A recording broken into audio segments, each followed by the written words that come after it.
Chapter 9. Reproduction in Animals. We will learn types of reproduction, reproduction in humans, viviparous and oviparous animals. Try to answer. What will happen if there is no reproduction in organisms? Reproduction is a process by which living organisms produce offsprings, that is, young ones, of their own kind. It is an important life process that involves the multiplication of living organisms. It is essential for the continuation of species. Like plants, animals also reproduce to increase in number and continue their race. Types of reproduction. There are two types of reproduction in animals: asexual and sexual. Types of reproduction. There are two types of reproduction in animals: asexual and sexual. Types of asexual reproduction. In asexual reproduction, only one organism can give rise to a new organism. It involves a single parent in the creation of a new individual. In asexual reproduction, the young ones are completely identical to the parent. It is the simplest form of reproduction and is most commonly observed in lower animals such as amoeba, hydra, and yeast. There are various types of asexual reproduction. Some of them are discussed as follows. Budding. Budding is a form of asexual reproduction in which a small part of the body of the parent organism grows out as a small bulb-like projection called as bud. This bud, after being developed, detaches itself from the parent's body to grow independently into a new organism. It takes place in microorganisms such as yeast and hydra. Let us see how budding occurs in hydra. Hydra. A small bud is produced from the parent hydra. The bud derives nourishment from the parent hydra and continues to grow. The bud detaches from parent hydra and becomes an independent organism. It is an exact replica of the parent hydra. Binary fission. Binary fission is the simplest type of asexual reproduction in which a single cell grows completely and then divides to form two daughter cells. It occurs in unicellular organisms like amoeba, paramecium, euglena, etc. Let us see how it occurs in amoeba. Amoeba. Nucleus lengthens and divides into two parts. The cell body begins to divide when the nucleus has split. Two daughter amoebae are formed. Sexual reproduction. In sexual reproduction, two parents are involved to produce a new organism. It needs two adult individuals, one male and one female. Both male and female produce special reproductive cells, sex cells, called gametes. The male parent produces male gametes called sperm, and the female parent produces female gametes called ovum. Reproduction by this method occurs in humans, almost in all mammals and many other multicellular animals. The gametes of two opposite sex fuse together to produce a single cell structure called the zygote. This process of fusion of male and female gametes to form a zygote is called fertilization. The zygote undergoes cellular division and develops into an embryo. The embryo eventually develops into a new individual. Do you know? In some organisms, such as earthworms and leeches, both male and female gametes are present in the same individual. Such organisms are called hermaphrodites. Reproduction in humans. In humans, two separate reproductive systems are found to carry out the process of reproduction. The male individuals have male reproductive system and the female individuals have female reproductive system. Both of these systems have separate organs and separate functions. Let us now understand their structure and the functions of male and female reproductive organs. Male reproductive system. The male reproductive system consists of a pair of testicles or testes, singular, testis, sperm ducts, penis, and urethra. Testes are present in pairs and are placed in a bag-like structure called as scrotal sac, which descends from the abdominal region. Testes are the sites where millions of sperms are produced. Sperm is a sex cell and is visible only with the help of a microscope. Its body is divided into three parts: head, middle piece and tail.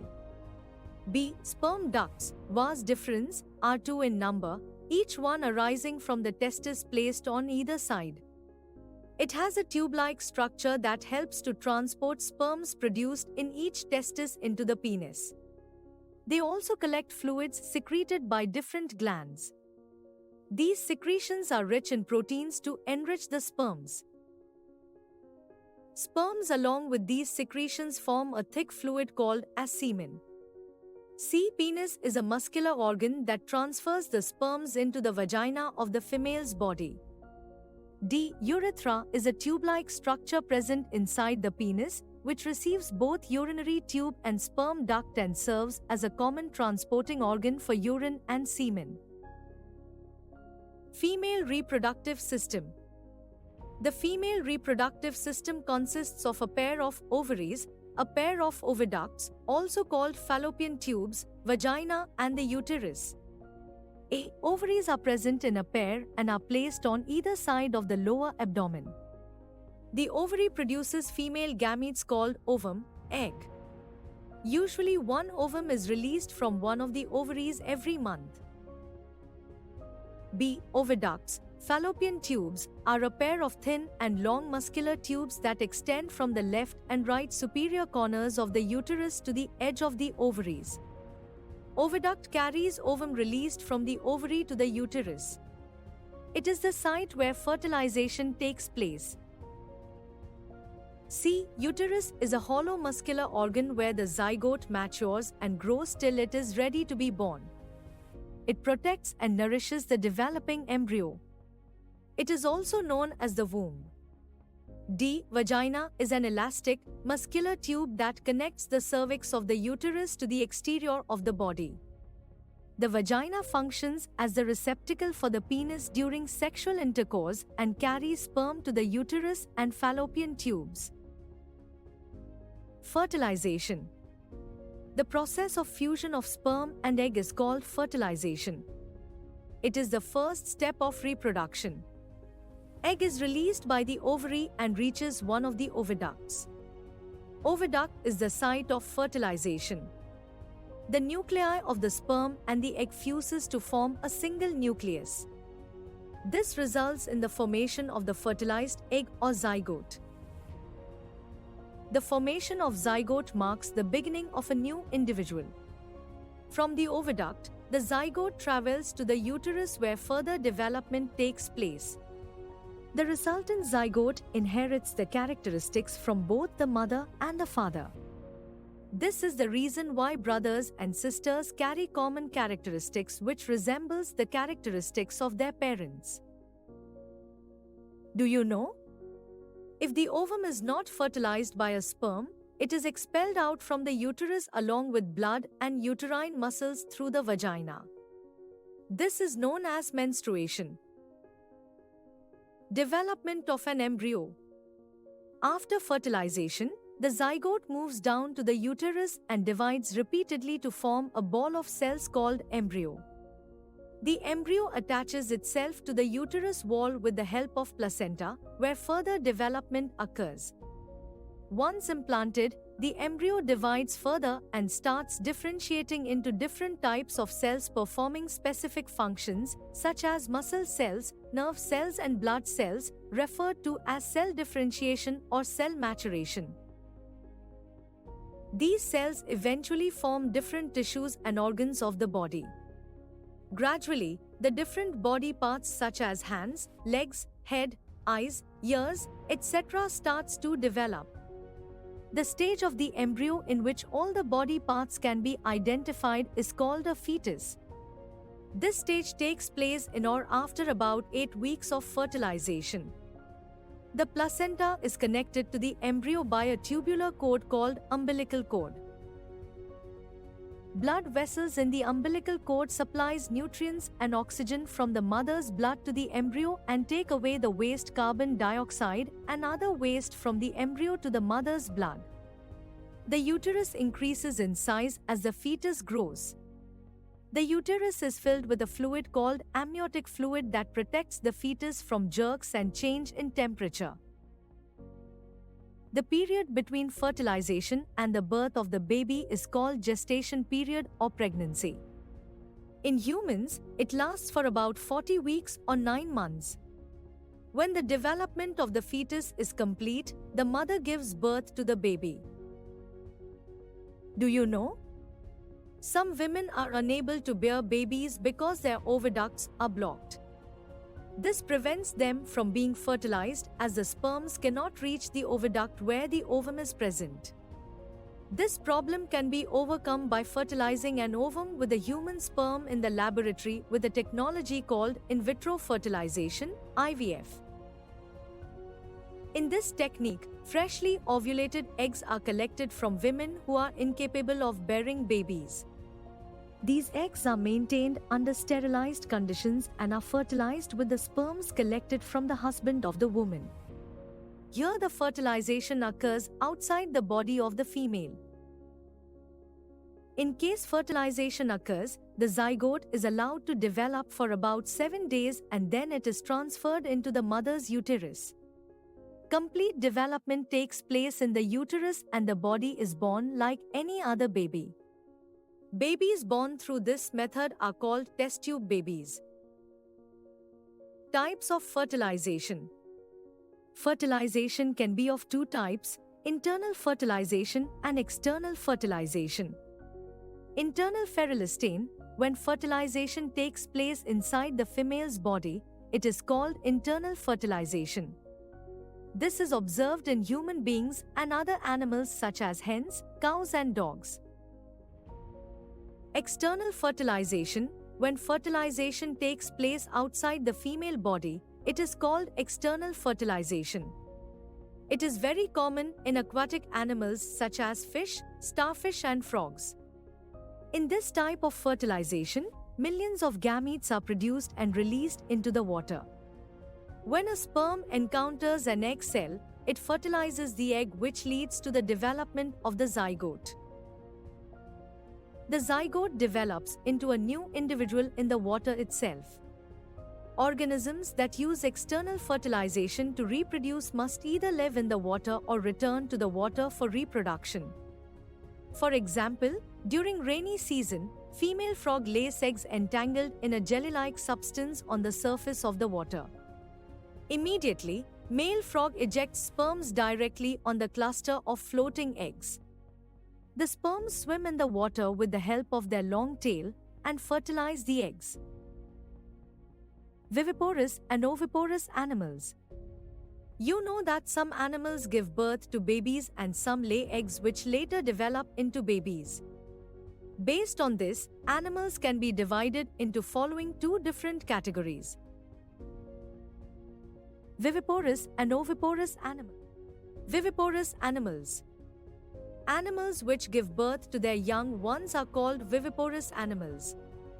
Mammals such as cow, horse, dog, cat and human beings are examples of viviparous animals. Oviparous animals. Animals which lay eggs are called oviparous animals. Animals such as hen, frog, lizard, birds and butterfly are examples of oviparous animals. Their young ones develop inside the eggs. The young one hatches out of the egg after its development is complete. Fertilization in hens. Birds like hens exhibit internal fertilization. The zygote is formed following fertilization which divides repeatedly and rolls down the oviduct. As it travels down, many protective layers are formed around it. The hard outermost shell that we see in a hen's egg is one such protective layer. After the hard shell is formed around the developing embryo, the hen finally lays the egg. Thereafter, hen sits on the egg to provide sufficient warmth. Development of the chick takes place inside the shell. It takes about 3 weeks for the embryo to develop into a chick. After the chick is completely developed, it comes out by bursting open the eggshell. Metamorphosis. Newborn mammals and newly hatched young ones have a shape and structure similar to their parents. However, in some animals such as frog and butterfly, the young one looks different from the adult. It is called a larva. It goes through various stages of development. This process of the larva changing into the adult is called metamorphosis. Let us understand this process using the life cycle of frog. Life cycle of a frog. An adult frog can live both on land and in water. Frogs are cold-blooded animals which can respire through skin, gills and lungs at different stages of their life cycle. There are 3 distinct stages in the life cycle of a frog: egg, tadpole, larva, and adult. The life cycle of a frog begins as an egg. An adult female frog will lay eggs in water. A floating clump of eggs is called frog spawn. The various changes that occur during the life cycle of a frog are shown in the below figure. Keywords: reproduction, a process by which living organisms produce offsprings, that is, young ones, of their own kind. Asexual reproduction, a type of reproduction in which a single parent is involved in the creation of a new individual. Sexual reproduction, a type of reproduction in which 2 parents are involved to produce a new organism. Fertilization, the process of fusion of male and female gametes to form a zygote. Fetus, the stage of the embryo in which all the body parts can be identified. Viviparous animals, animals which give birth to their young ones. Oviparous animals, animals which lay eggs.